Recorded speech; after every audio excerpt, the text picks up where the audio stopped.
For more on the Google update, let's bring in CNET section editor Dan Ackerman. He's at the CNET studios in New York City. Dan, thanks for being with us. First and foremost, why is Google making all of these changes now?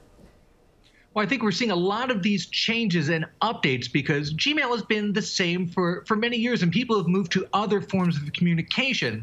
I know that in my office, we do a lot of Slacking, we do a lot of Facebook Messenger, a lot of other ways. Email is not as indispensable as it used to be, and they have to pull people back in because, frankly, Google's in the email business. It's so true. I think that the younger generation doesn't seem to use email at all unless they have to. So what are some of the biggest changes Google is making to strengthen security?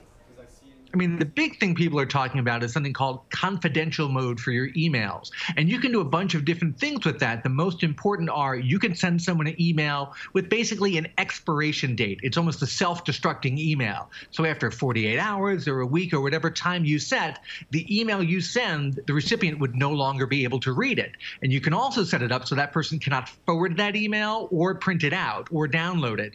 It's almost like Snapchat for email, where you send a message and then it disappears after a while. That's actually really useful. There are times when, banks or other financial institutions ask you for information over email and you really don't want to send it. But with that sort of security, I might consider it, So how heavily will Google rely upon AI to customize user experience and keep their information safe?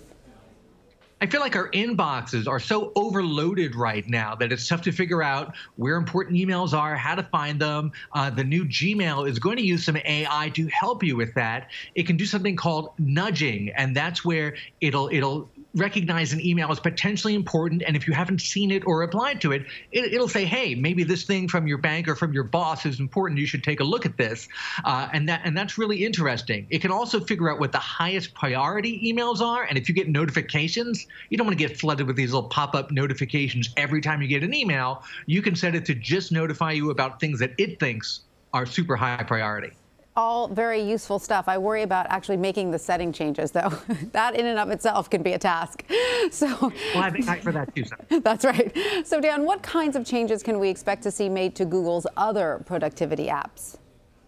The way the other productivity apps are going to work with these changes is mostly by coming in on a sidebar on the side. You used to have to basically have the calendar open in one tab and your email in another, and you could send some things to the calendar, but it didn't always work great, or a task list of to-do items. Now you can just drag it right in from your email because you'll have a calendar or a taskbar or whatever other app you're using sidebar right next to your inbox. So, Dan, all those emails that you could set to expire or to delete after a certain amount of time, what does happen to them, though? Do they get stored in a cloud somewhere, or do they actually disappear?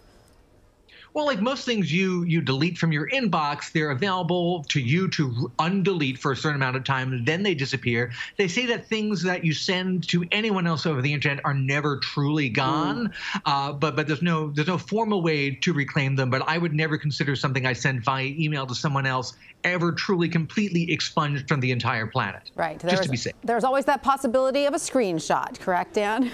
Oh, and you can always screenshot it even if you can't forward it. That's right. All right, Dan Ackerman, thank you so much for your time today. Thank you.